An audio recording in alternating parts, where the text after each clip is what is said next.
If you are a video creator, you're going to need one of these, or you're probably going to need one of these. This is an external monitor. Now, specifically, this is the Feelworld F5 Pro. This is a version for Feelworld sent this out to me for review. I've been using it for a couple weeks now, and I like it. I want to share some of the specs, features with you, and just what my overall user experience has been. Now, this is a 6-inch touch screen field monitor. It goes on top of your camera. It attaches via HDMI in. It also has an HDMI out, and you are able to view the video that you're shooting with your camera on a slightly larger screen.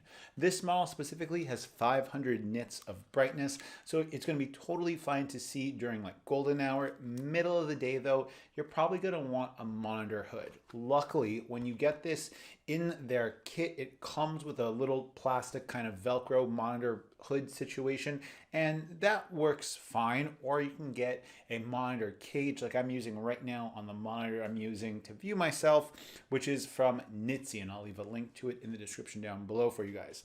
But along with 500 nits of brightness, you also have an NPF style battery on the back, as well as a dummy battery. And we'll get to the dummy battery in a second.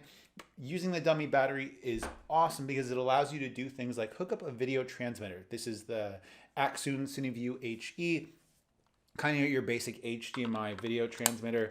It allows you to slap it on the back, and that way you can power both of these devices with one NP style battery.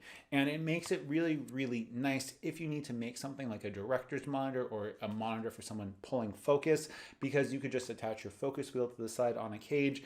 That way everything's powered, one battery, really simple, really compact, really, really nice.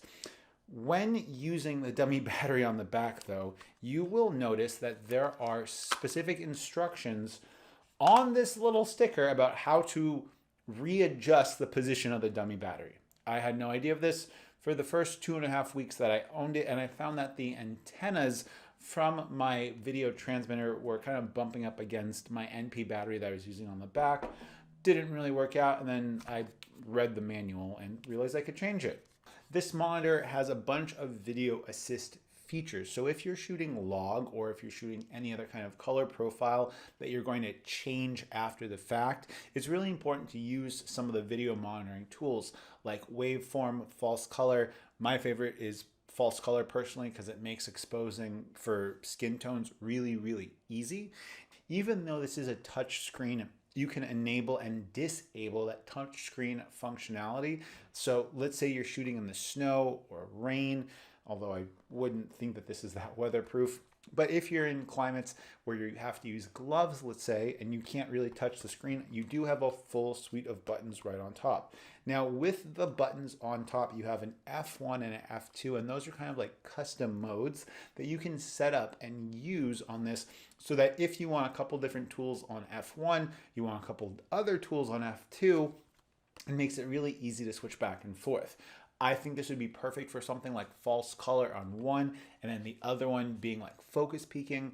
That way you can see where the exposure is in your image, and then you can just switch right back to like using the monitor as you would want to use it to check focus, check composition, etc. Because with false color, if you've never used false color before, definitely look it up. It makes shooting video content super, super easy and super, super simple, especially when it comes to photographing or videotaping skin tones.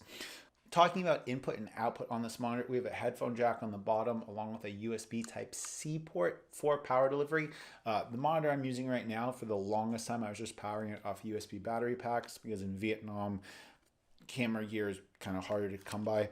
We also have a DC out at 8.4 volts, which means if you wanted to hook up a dummy battery, let's say to your Sony camera, you could power all of this using this monitor kind of as your charging hub, and just use big NP batteries. Now, talking about input and output on this monitor, over on the left side of the monitor, we have HDMI in, HDMI out if you want to go ahead and loop that for a video transmitter. We have DC in. On the bottom, we have DC out, USB Type-C in for charging, and a headphone jack. We have quarter 20 mounts with locating pins on the top, right side, and the bottom of this. And this whole kind of unit is probably 1.5 pounds. It's not that heavy. but that's because it's made of kind of cheap feeling plastic. I would totally trust this monitor in like a YouTube studio, something that's semi-permanently set up. I would say that this is probably fine to mount on like a gimbal as well, but you're definitely going to want to add a cage to it so you can have a more kind of substantial top visor situation going on, just because the hoods that comes with this falls off. My hood broke on my model after like a week of use. But overall, for a monitor that comes in at under 200 bucks, being able to just kind of set it up really, really simple for a director's monitor, maybe add a cage, add a focus wheel on one side so that you can go ahead and pull focus, and having kind of this entire package being really streamlined, compact, and small is super, super nice. If you're looking to pick up a monitor at under the $200 price point, I've been using my Feelworld monitor now that I have on my camera for 2.5 years almost. It's gone through hell, works totally fine, and I can attest to the overall build quality of Feelworld products. They do make brighter monitors, but those monitors with the 1000 nit panels are well over the $200 mark. And at that point, if I'm going to be spending that much money for an external monitor, I'll probably just pick up something like a used Atomos Ninja 5 so I can also record if I want to. Plus, those Atomos monitors and recorders are a little bit higher quality and a little bit more premium. Let me know what you guys think if you have any experience using Feelworld monitors in the comment section down below. And until next time, it's been Mitchell. Peace.